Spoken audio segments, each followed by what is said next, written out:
and tell me what you would like to start with. Let me pull up the chat again, and you guys can tell me what you'd like to start with.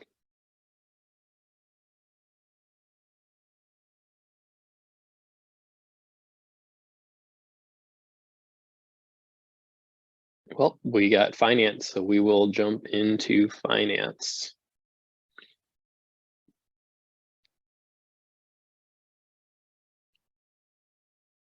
All right.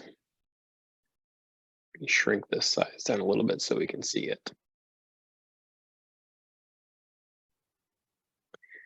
All right. So with finance, how many acres is in the parcel that is 400 by 800? I'll go ahead and pull up a calculator for this one. We just simply do 400 times 800. Who knows how many acres are in a, or I'm sorry, how many square feet are in an acre? Go ahead and type it in the chat.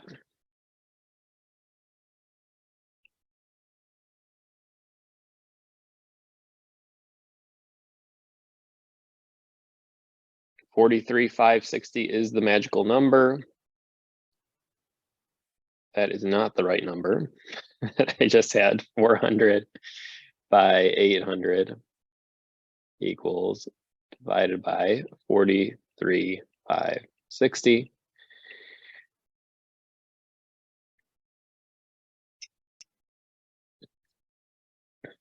$7.35 is A. Very good. Next one, the rate of mills on for Columbus is 97, and the assessment level for the community is 35%. For a property valuation of 280,000, what would the annual taxes be? A, 12,000, B, 9,506, C, 2,106.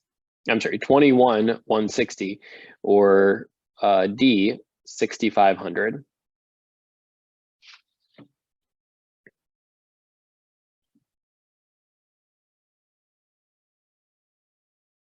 Who knows?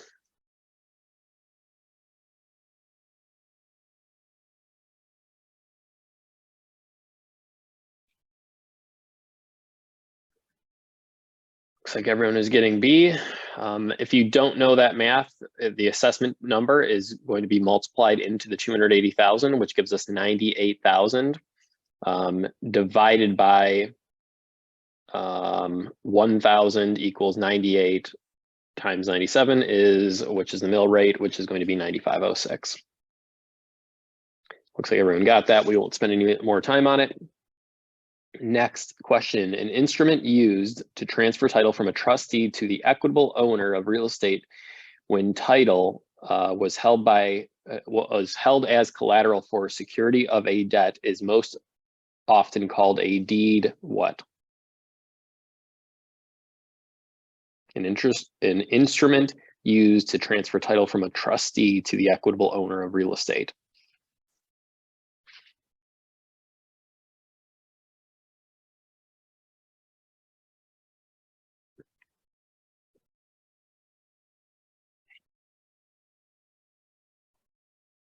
A reconveyance is actually correct. I was wrong on that as well.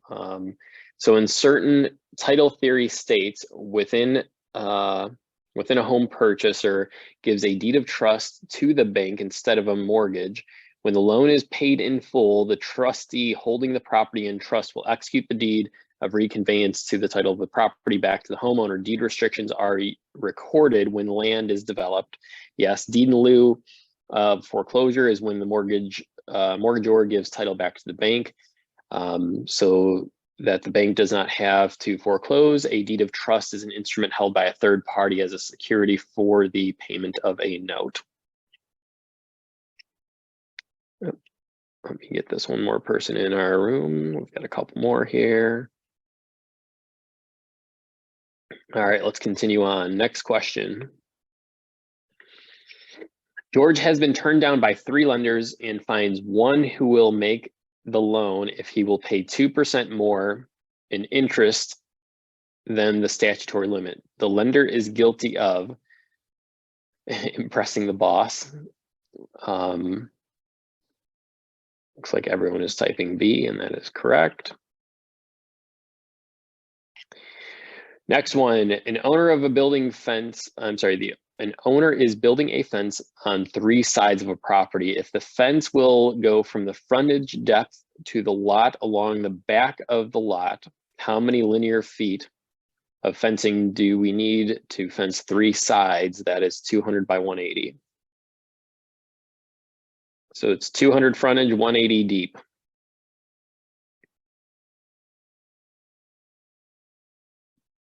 C is correct because we'd multiply 180 times 2 and then add 200.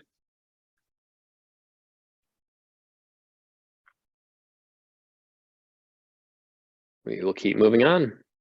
If anyone has any questions, let me know. And I am expecting we need everyone to be participating. If you're just listening to this and not participating, you're going to be regretting when you go to take the test.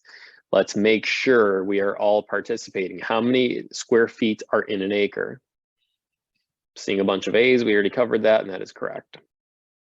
A potential borrower lives in a title theory state when it comes to lender financing. Which type of instrument would the potential borrower give to the bank in order to obtain the loan?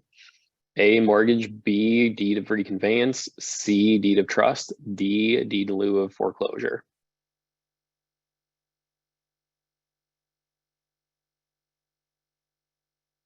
Go ahead and type in your answers. A potential borrower lives in a title theory state where when it comes to lender financing, which type of instrument would the borrower give to the bank? Ooh, deed of trust is actually correct. Let me just read here. A deed of trust is an instrument used by many states in place of a mortgage. So that's because it's in a title theory state. Moving on, Mr. Kelly Miss Kelly sold her property herself and has agreed to finance the property. According to the truth in lending, Miss Kelly must reveal A, the APR, B, the discount points, C, nothing, D, all finance fees.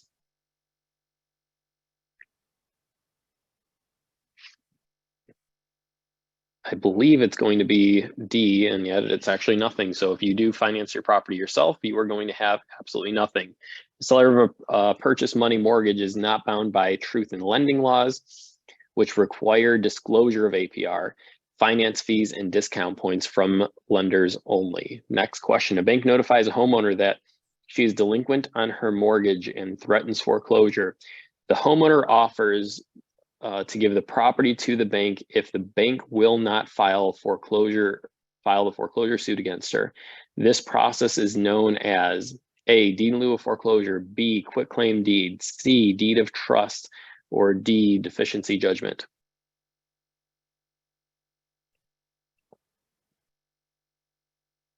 A is correct. Looks like we all got that correct. Next one, which disclosure is not required by Regulation Z of the Truth in Lending Act? A, amount of interest to be paid, B, loan origination fee, C, appraisal fee, D, total monthly payment.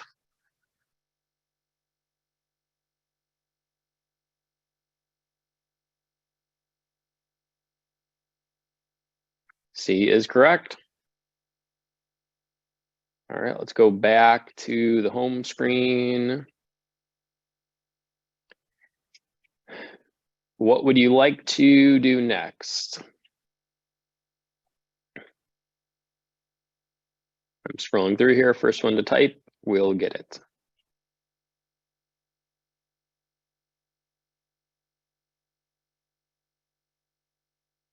Contracts it is. Think about what you want to do next, and we will jump into it. All right, a subdivision developer employs agent Sue to sell lots. John, a licensed agent, offers to buy lot B3 for $20,000. A sales contract is executed. However, through typographical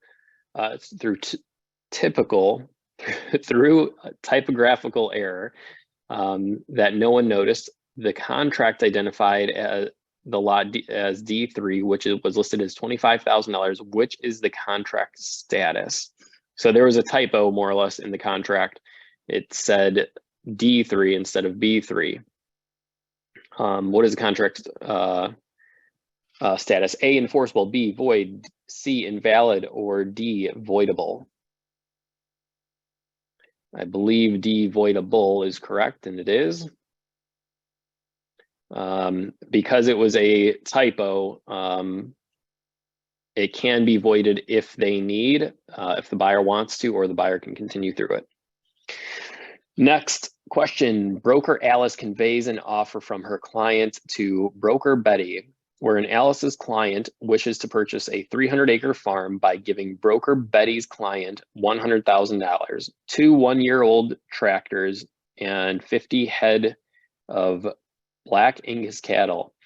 What would the consideration offered by broker Alice's client be called? Valuable, good and valuable, inadequate, or good?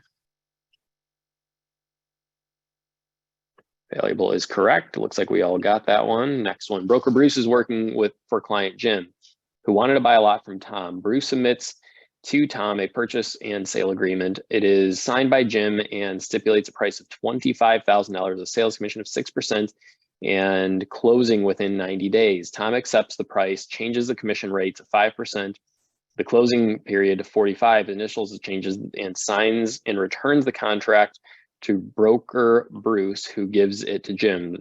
Is the contract valid? Yes, Tom has initialed the changes. Yes, B would be yes, it is. The contract is in writing and signed by both parties. No, the broker's commission is non-negotiable, or no, there was no meeting of the minds. D is correct because it was more or less what we call a counter offer. That's really a slang term. It was just a new offer made from the seller back to the buyer. Next one, Dave is told by his lender that his debt ratio exceeds the limits set by FHA. Dave was hoping to get financing through FHA because he has only 5% down. On the way to his apartment, Dave sees a sign in the yard that reads rent to own, credit problems okay. Which agreement is the best benefit for Dave's situation? A, purchase agreement, B, net lease, C, lease with an option to purchase, or D, life estate. C, it looks like we have, and that's correct. One quick note for everyone, a lease with an option can be 2 separate things. You can have a lease and you can also just buy an option on a property. They don't always have to be one item. It looks like we all have A's on this one. A meeting of the minds refers to the offer and acceptance. B, the closing statement. And that is correct. We'll just keep moving on there. Looks like we all have A. Next one, Ben is not quite ready to purchase, so he rents the home with the option to purchase after 2 years. The option to purchase is an example of a blank contract: unilateral, promise in exchange, mutual, or bilateral. Unilateral is correct. Looks like we all got that. We won't go into it anymore.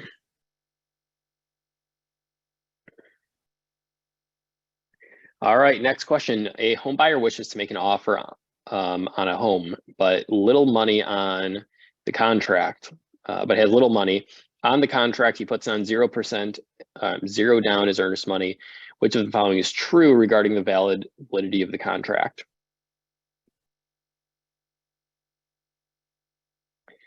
We are getting a bunch of D's, and that is correct.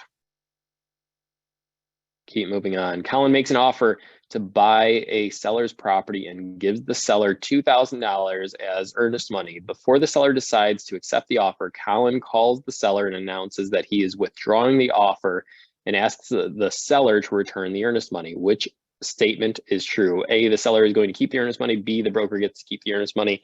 C, the buyer is entitled to get the earnest money check back. Or D, the buyer is in breach of the contract.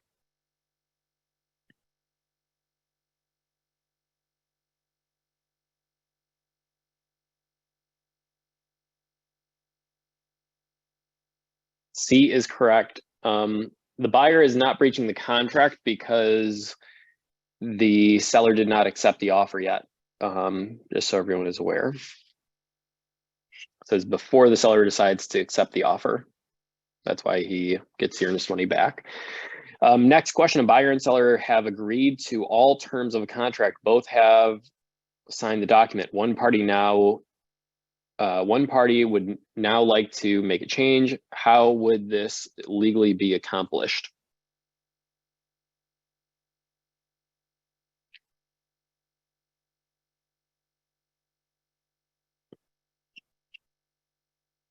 Mutual agreement is correct.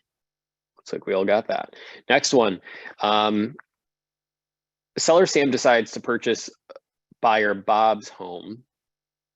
Seller Sam decides to purchase buyer Bob's home. Okay, he submits a written offer stipulating that the time is of the essence and that the offer must be accepted in writing with before 12 o'clock noon, 3 days hence.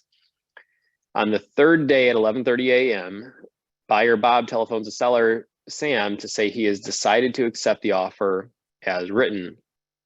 Do the parties have a binding contract? No, except acceptance was not made in manner specified. Yes, Sam cannot revoke the offer. C, no, buyer Bob didn't wait until noon to accept. Or D, buyer Bob communicated acceptance seller to seller Sam. A is correct. They did not sign the offer and send it over. It has to be signed and delivered. Next question. Old man Jones wants to settle his affairs prior to his death by selling his land and giving the money to his children. Broker Bob lists the property and markets it. After 6 months, an offer from Widow Smith, who lives in the next county, is received in the mail. Jones immediately signs the contract without change, and Broker Bob drives to the next county to deliver a copy to the widow in person. Which might prevent this from being a binding contract? A, Widow Smith is incompetent. B, either Widow Smith is incompetent or Widow Smith's death before Bob can relate to Jones' acceptance. C, Widow Smith's death before Bob can relate to Jones' acceptance. Or D, nothing. I'm going with B, and B is correct. Looks like we all got that. A is correct, along with A had B plus one more term in there. Next question, John. A buyer makes an offer on Mary's home. Mary feels the offer is too low and makes a counteroffer. John is not interested in paying more than his original offer, so he doesn't reply to Mary's counteroffer. 2 weeks later, Mary is desperate to sell and calls John to accept his original offer. Does John have to purchase Mary's home at his original offer price?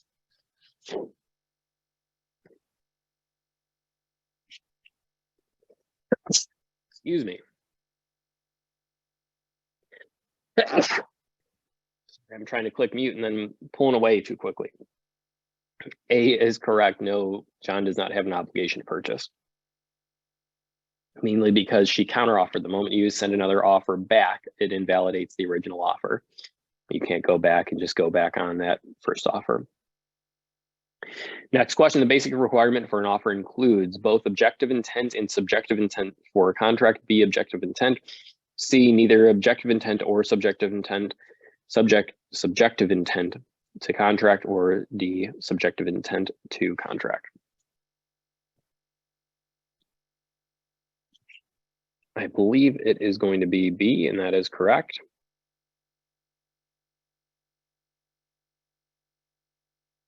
Rather than what a person is actually thinking. So subjective is just what they're thinking. Objective is actually what is concerning the real property. A legal remedy that would compel a vendor to execute a deed pursuant to a valid land installment contract is known as specific performance, execution of sales, writ of execution, or the equity of redemption.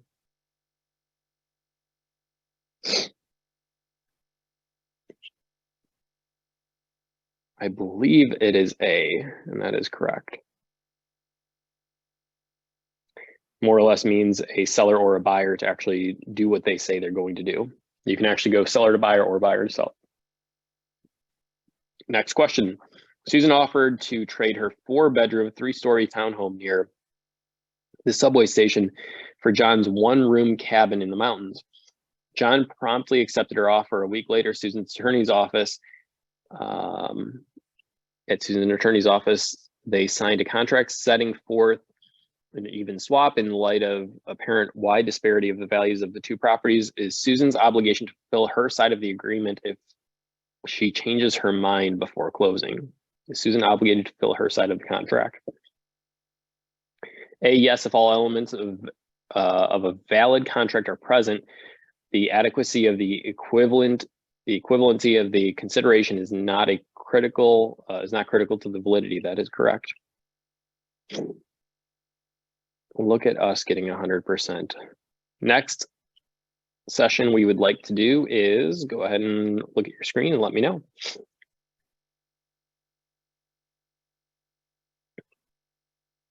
If you guys do have more questions, please pause me. I know we're going pretty quick here, but just say, hey, can you explain it a little bit more in detail, and we can go into it.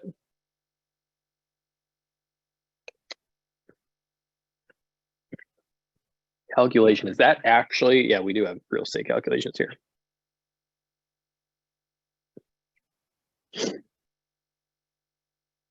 All right. So Mr. and Mrs. Boyd are approved for an $85,000 loan.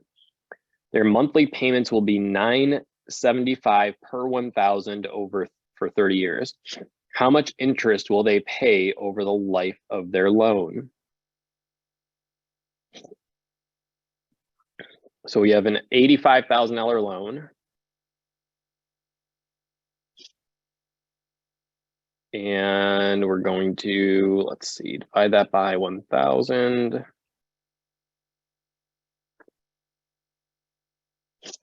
$9.75. Did this wrong, I apologize. 85,000. And it's going to be $975 per 1,000.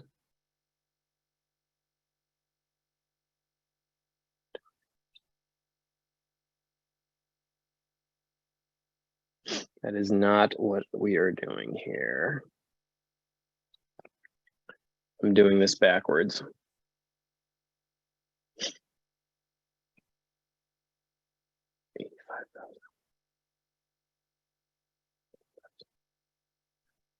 No, I was correct. So we're going to do 85,000 divided by 1,000. I'll explain this in one moment. Equals 85 times 9.75 times, that's not correct, 85 times 9.75 times 30. You're still incorrect. We're gonna have to pull up this math afterwards. It's gotta be 170. No, it was 213. So let's do this math together real quick. I apologize. It's been about 18 years since I did the math side of this, but we will figure this out. So 85,000 divided by 1,000, which is what I was doing, which is 85, and multiply it by the interest per 1,000. So 0.85, we had the 9.75, which is 828 per year. We did that. That was my mistake, everyone. I did it times 30 years. I didn't do it times 360. So do you guys want me to do this math over again and walk through it with me? If you got it, we're good to go. If not, we can do it real quick.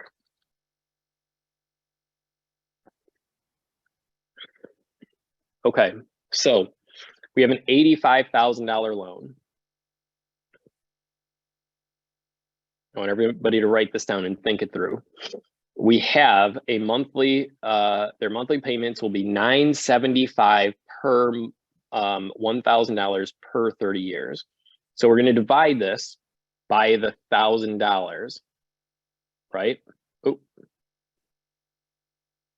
it's pretty simple math, but I'm going to do it anyways. 85,000 divided by 1,000 equals 85, because we're doing it per 1,000. So that gives us 85.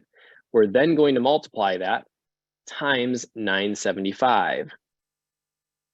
So times 9.75.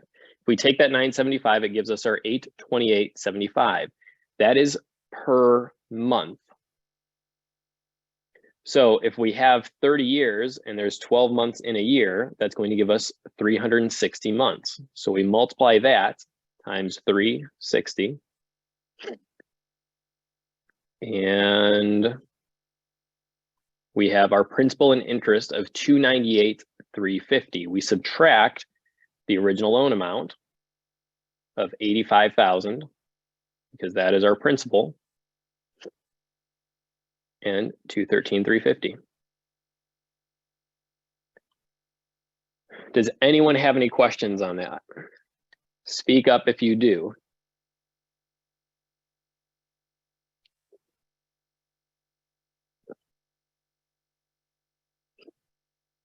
All right, we'll move on. All right, next question. Real property transfer fee of $1 million on the sale of real estate at a total of consideration of $63,500 equals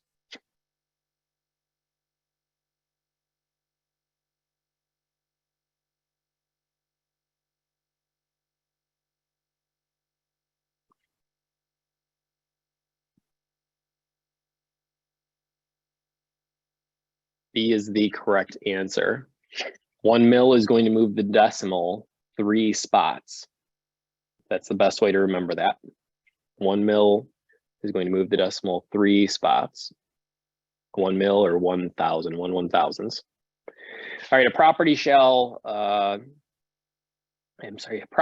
will close on April 30th, 2010. Taxes are $1,575 per year and paid through the last half of 2009. Calculate the seller's share of taxes using a 365 calendar day. We have a really fancy calculator that does this for us. It's really nice. This gets a little bit confusing because first half and second half taxes, but we're gonna walk through it. So let's see who gets the answer first off. Is it A, 517.81, B, 1,035.62, 1,057.20, or 1,575?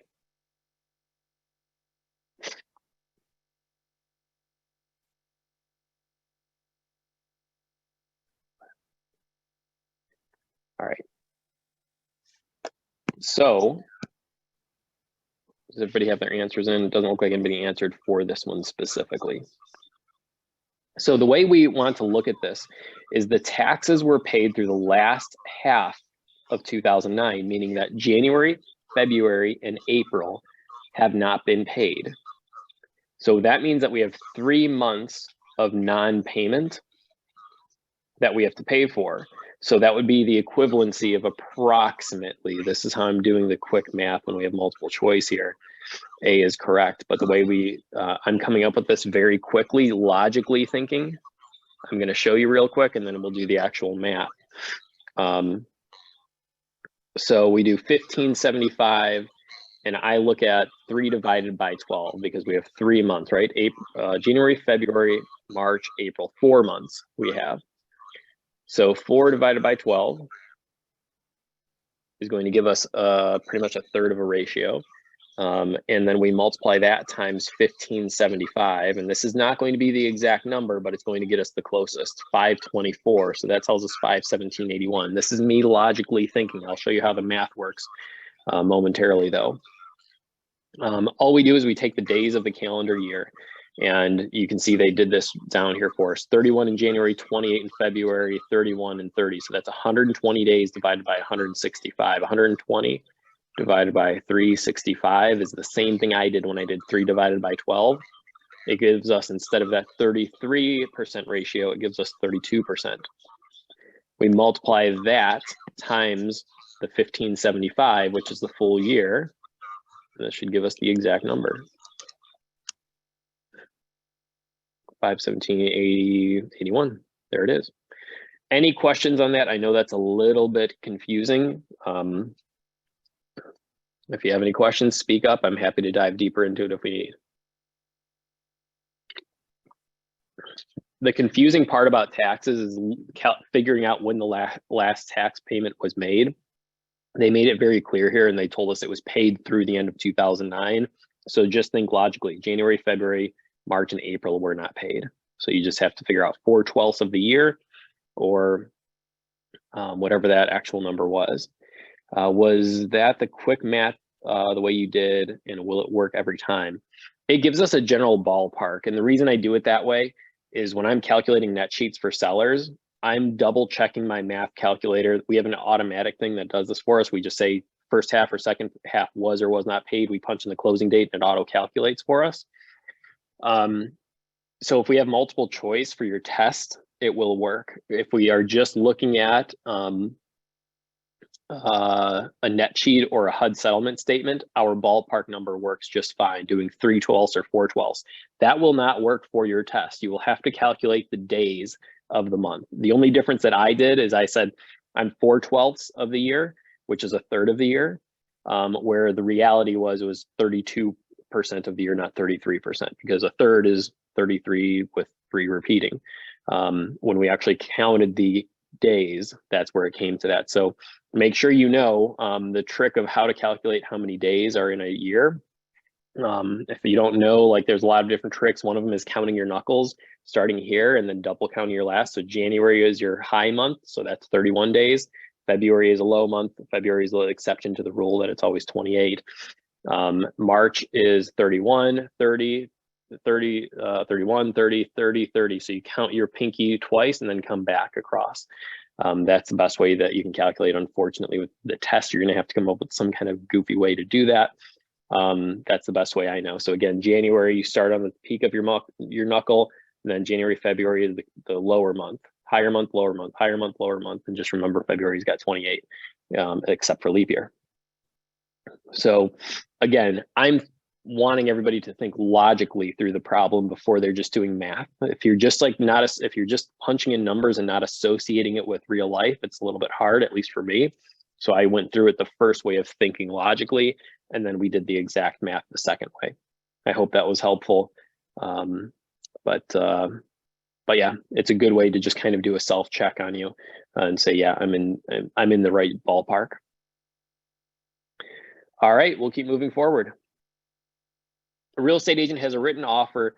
A real estate agent has written an offer which Luke, the buyer, asked the sellers to pay his half of the escrow fee with his 3 points. The seller accepts $135,000 for the home, and Luke is going to put $40,000 down. How much will Luke pay for his points? $2,850, 0, $4,050, or $2,430.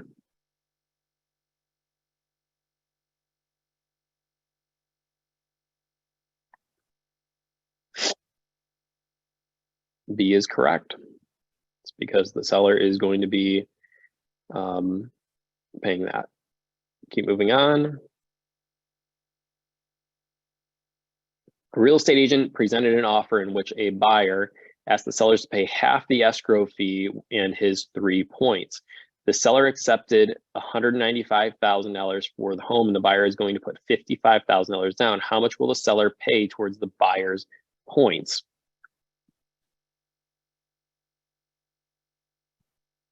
So let's do, doing the math on my phone. Let's do it up here for you guys. So points are going to be, let's see here, how many seller half the escrow fee and his 3 points. The seller is accepting $195,000. How much will the seller pay in the buyer's points? So we don't have to worry about the escrow fee. We just have to worry about the buyer's points. So 195.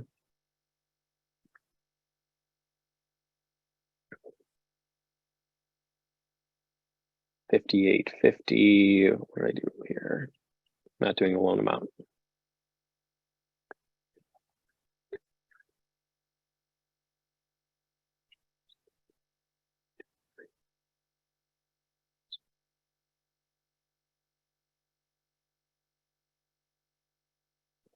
Oh, 3. I keep mixing up my calculator here. I apologize, guys.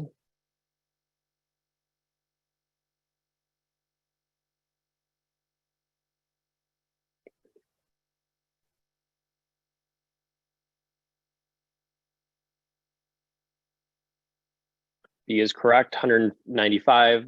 So we are just going to do 195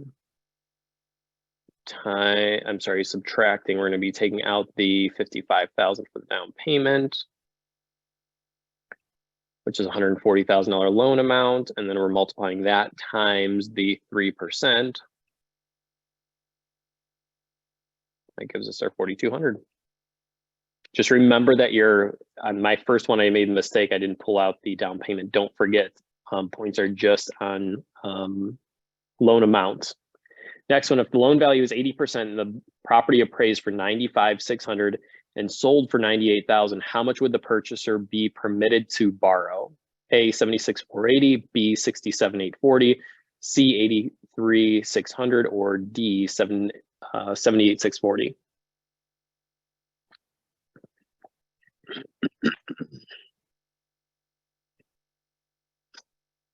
If the loan value is 80%, the property appraised for $95,600 and sold for $98,000. We're going to go off the appraisal value, so we're going to do $95,600 because you can get your loan to value goes off the lower of either the loan amount or the appraisal. So we're taking the loan amount of the smaller amount. We multiply that times 0.8, 76,480 is A, and that is it. Any questions on that math? I want to slow down for this section because I know some may have questions. Just don't forget, if the property appraised for 110,000, we would not be calculating off the appraisal anymore. We would be calculating off the sold price. It always goes off the lower of the appraisal or the purchase price. Next question, a parcel of land described as what you see on your screen sells for $500 per acre. What is the sale price of the property? 40,000, 5,000, 100,000, or 10,000.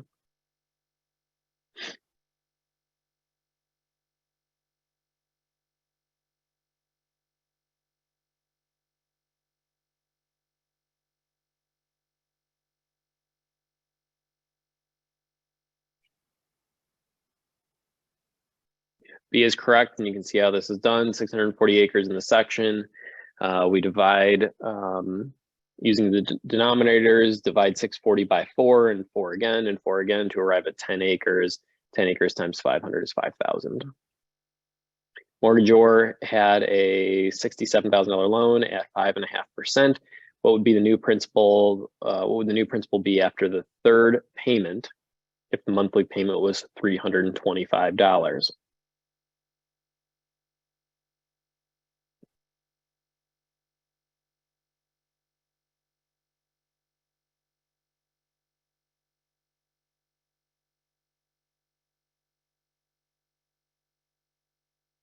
The new principal be at the end of 325. So I'm assuming that would be a 30-year loan.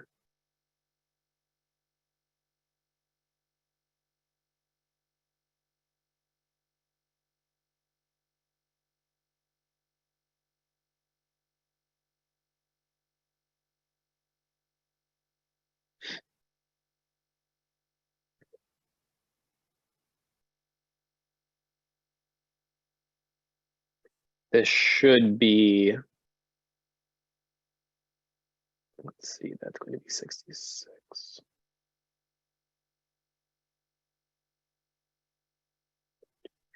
Times.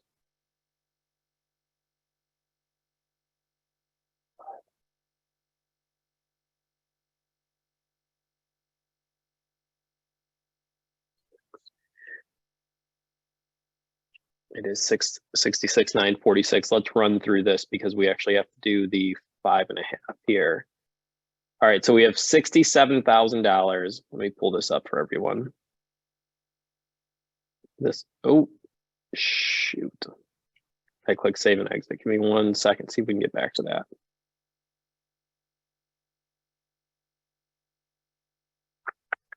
We're going to continue through this. I apologize, guys. Do you know if anybody's ever pulled You up can go, you in have to home go back. question? Go back, save and exit this one. And go back down to the calculations. Yeah, Press launch practice test.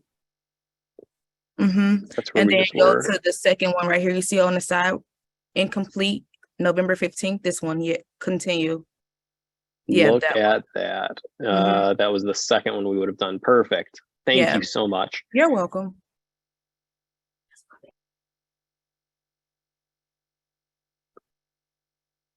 All right, so let's go through this together. So we have 67,000. We're going to calculate the interest, which is going to be 3,600 per year, 3,685 to be exact. So we do 67,000 to calculate how much interest is paid that first year. We're going to multiply that times 0.055. That gives us a 3,685 we get here. So that is over 12 months. So if we divide that by 12, that's giving us our $300 for that first month. So we are going to do this 307.08. I'm typing this in the chat.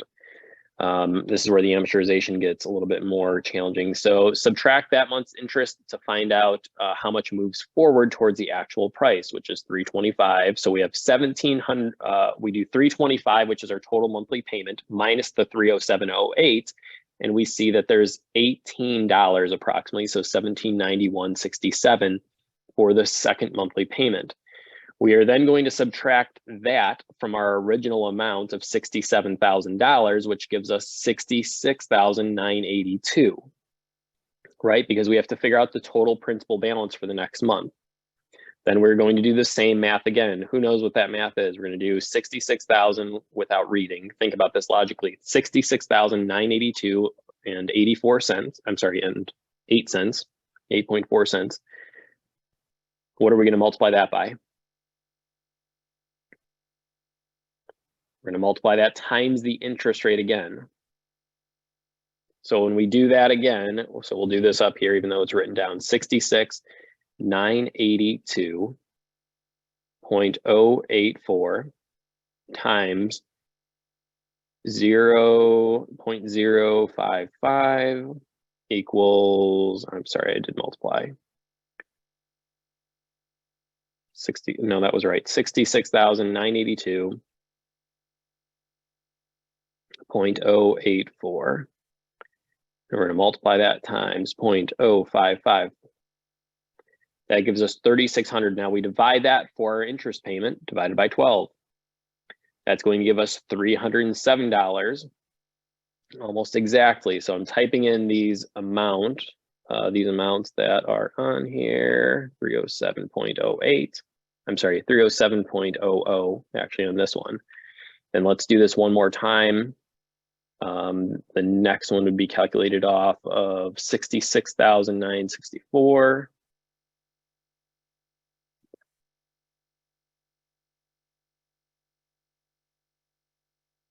And I just lost my 66,964. I'm sorry, the last one's 66,982.84. 982.84 times 0.055 divided by 12 equals 307. Now I'm going to do 325 times 3 is what I'm doing, because I'm adding up all three payments that we had. And then I'm taking out minus 307 minus 307 minus 307 minus 0.08, 306.92. You would take that from our original $67,000 and 67, 1, 2, 3. shoot, what was that number? I should have wrote that down. That's going to be approximately what did I say, 321? Yeah, 321.08.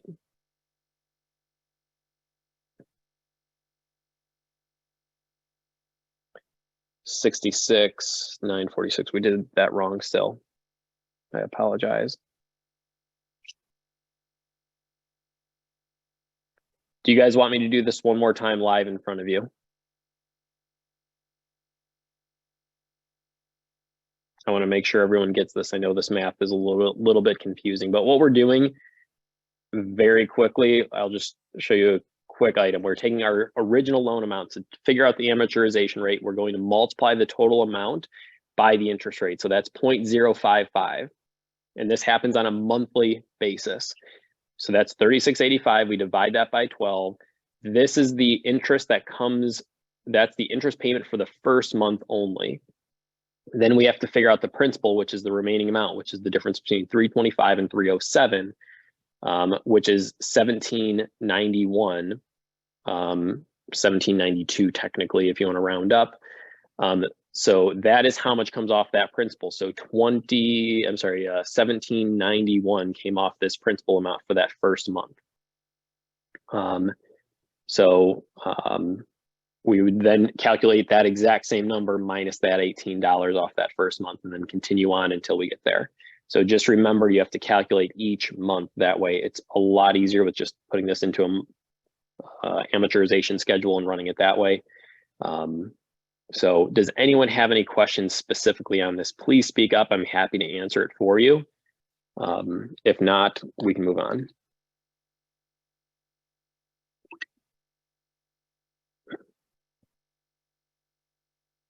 All right, let's keep moving. All right, real property transfer fee of $1 million on the sale of real estate at a total of consideration of $63,500 equals. We already did this pretty much. Move it over 3 decimals and we're good to go. A rental property has a return rate of 7.5%. The monthly net rental is $650. What is the value of the property?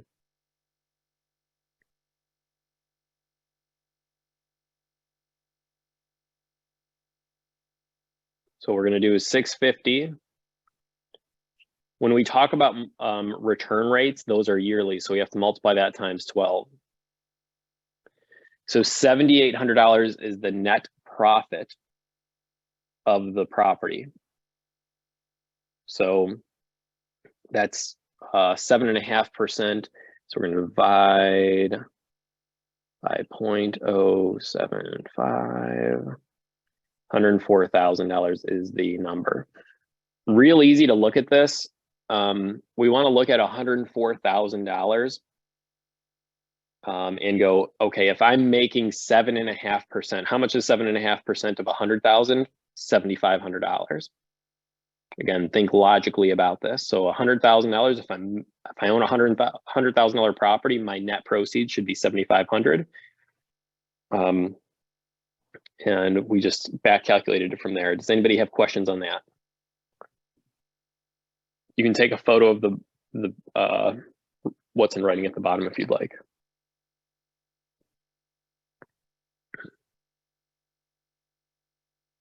That's exactly it, Brent. Don't forget to multiply by 12 because annual returns are always done annually. All right. Next question.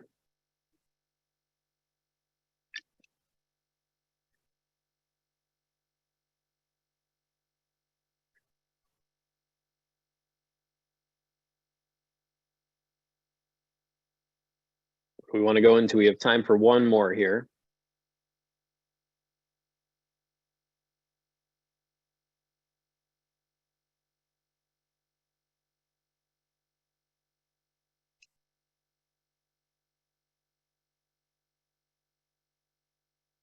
Financing it is, let's launch it. You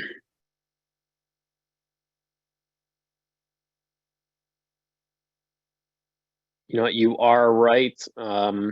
Let's see if we can get through these 10 questions really quickly. And if anybody wants, we can go into general principles quickly.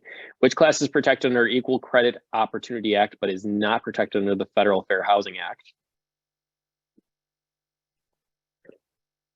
He is correct. The Fair Credit Reporting Act gives borrowers the right to dispute inaccuracies in their credit reports. B, all of the answers listed. C, a copy to right to free copy of their credit reports that have been denied credit due to information in them. And D, the name of anyone who has received a copy of the borrower's report. That's correct. All of them above. If the investor wants 9% rate of return on his investment, how much income will the property have to generate to justify a property price of $980,000? Pretty simple. 980, 123 times 0.09, $88,200 in yearly income. B is correct. Gray purchases a home from Black. Gray will pay $700 a month, and a balloon payment and title transfer take place in 5 years. This is a purchase money at mortgage. B, blanket mortgage. C, amortized loan, or D, contract for deed.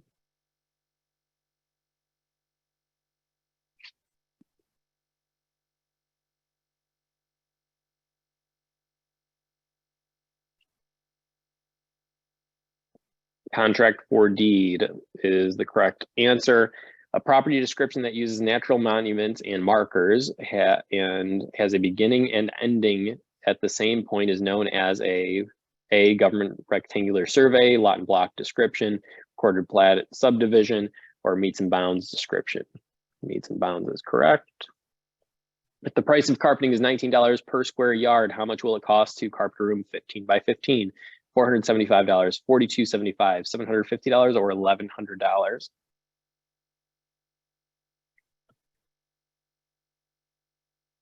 do this math real quick. 5. Don't forget we have to divide by 3 on each one. That's 25 times 19.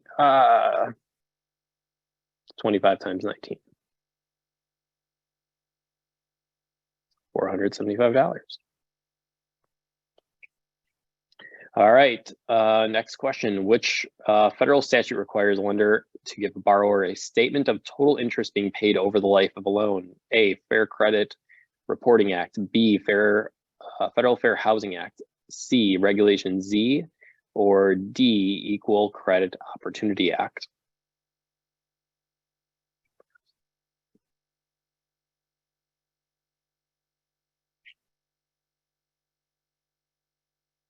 Regulation Z is correct. Moving on, Sally and George, a married couple, have elected to buy a home. Their calculated principal, interest, taxes, and insurance is well within the qualifying housing ratio percentage. What does, I just gave it to you guys. Principal, interest, taxes, and insurance. D is the correct one. Sally and George, a married couple. I'm sorry, I didn't click next yet. Which class of individuals is protected under the Equal Credit Opportunity Act, but not under the Federal Fair Housing Act? I think we already had this one before. That's correct. Primary function of a secondary mortgage market includes all of the following except A, provide greater quality for mortgages. C, sell real estate mortgages. C, make loans directly to the public. Or D, buy real estate mortgages.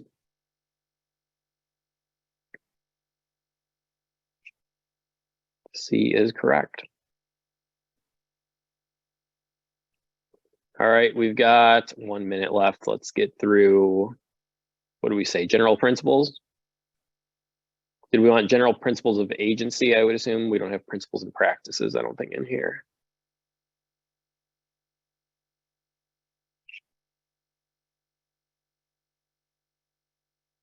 All right, let's go ahead and launch this one and we'll go from there. Which is the best example of a special agent, a limited agent, real estate license? You guys already have all this. C is correct. During an initial interview, a buyer signs a buyer's agreement with an agent. Agent begins sending in this potential buyer some listings from the MLS, and the buyer has the agent show her a few properties. Then the buyer asks the agent to negotiate on her behalf to prepare an offer. When the agent prepares the offer for the buyer, the agent discloses that he represents the buyer. This type of agency is regarded as actual authority, universal agency, listing agency, or ostensible agency. A is correct. Next one, S&T Realty had a listing on a property after the property sold. After the property sold and closed, PM Realty asserted its rightful claim to the commission. Which type of listing did P&M Realty have? Open listing, exclusive right to sell listing, or a net listing?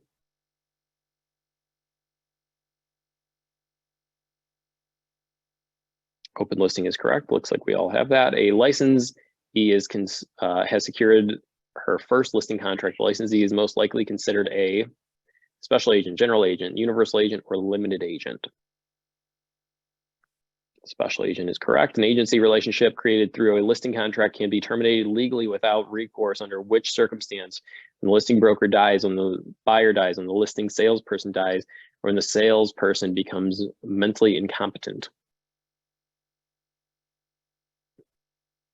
Remember all the agency relationships, well, I shouldn't say all the agency relationships, but the listing contract is with the broker, not with the agent.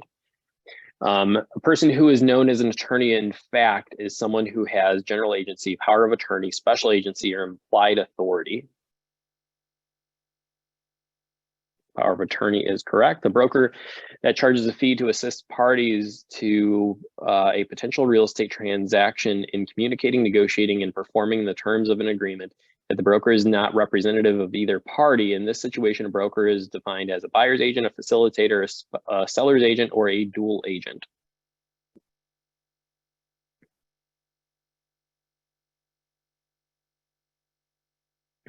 B is correct, a facilitator. Which is the best example of a general agent? A property manager, B, real estate agent, C, universal power of attorney, or D, power of attorney given specifically to transfer an automobile.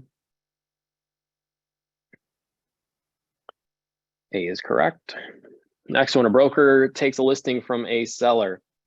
In the third month of the listing, the seller has a fatal heart attack. Regarding the listing agreement, which statement is true? The broker must now reduce the price. B, the heirs must work with the broker to get the real estate sold. C, the broker must disclose if the seller had a heart attack at the listing. Or D, the broker must remove the sign and lockbox.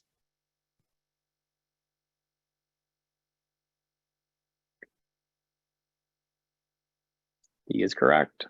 Last one, a licensed real estate salesperson is permitted by law to represent any interested party, himself as a broker, his sponsoring broker only, or one or more brokers. C is correct. Well, thank you, everyone. We are 3 minutes over. Appreciate everyone staying. Brent, go get that exam. You got this. Keep studying. You just keep focusing. It's a lot harder than a lot of us think, yet if you have been studying, you guys are going to get this.